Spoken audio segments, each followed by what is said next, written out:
3, 2, 1, action. Good afternoon and welcome back to Scottish Highlands Interactive Television. I'm Warren Peace and I'm here with a group of geography researchers who are looking at whether Inverness is a city for local people or for tourists. You're arguing that Inverness is a city for tourists. Can you explain why you think that?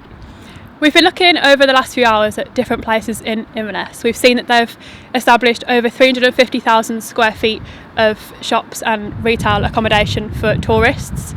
So that shows that there's been a lot of tourists come here over the last decade. There's been many plans and schemes which I'm sure my colleagues can elaborate on. Okay, excellent. Why have you chosen for us to do this interview here? What is it about this location that you think shows that Inverness is a city for tourists?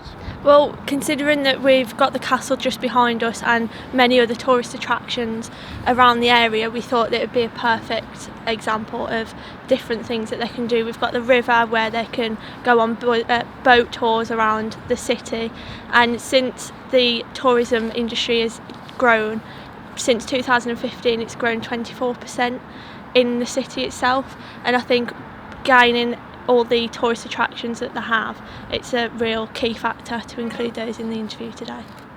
Okay, thank you. So you've argued that it is a city for tourists and not for local people. As I've been walking around the city today, I've seen there's a cobbler's, there's a furniture store. A lot of the shops are quite generic, things like M&S. They're not really designed for tourists. It's kind of things that local people will need. So does that go against what you're trying to say? I don't think it necessarily goes against it. I think it's more of a case of they're trying to cater for all audiences, whether that's locals or tourists. Even though it's mainly dominated by sort of chain stores, I still think there's quite a significant amount of tourist attractions, such as the fact that the castle, the museum, the art gallery and the townhouse is all within a 5-minute walk of the city centre.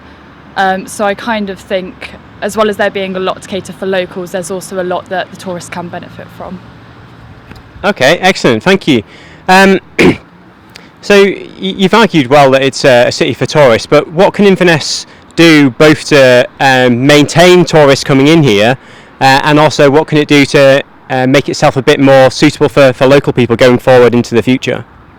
I think in order to keep tourists coming, we found out that they've actually got a shortage in accommodation, so they're currently not able to cater for the amount of people that are actually wanting to visit Inverness. So I think with that in mind, they're going to have to kind of think about developing more hotels and areas, basically facilities where people are able to afford to come and stay. In terms of keeping the locals happy, I think providing jobs mainly and keeping the economic industry growing, I think that would benefit the locals mostly. And I think also a lot of the stores they've got, they're keeping their Scottish culture as well, which we've noticed quite a lot throughout the city. There is an action plan that they've put in place to continue the diversity around Inverness, and I think with us being students from the University of Worcester, with their action plan and us knowing that, it's definitely good to compare the two with like the tourist attractions, and I think Inverness has definitely got more that it's going to develop in the future with looking at the action plan that they've put in place. Okay, excellent, thank you. That's all we've got time for, so it's now back to news with the weather with Nick in the studio. Still raining. It's a wrap. Warren? What? My face when he said his name, I can't even watch that back. I was like, huh? I literally said that, I just went, You got lucky with Warren Peace. Yeah.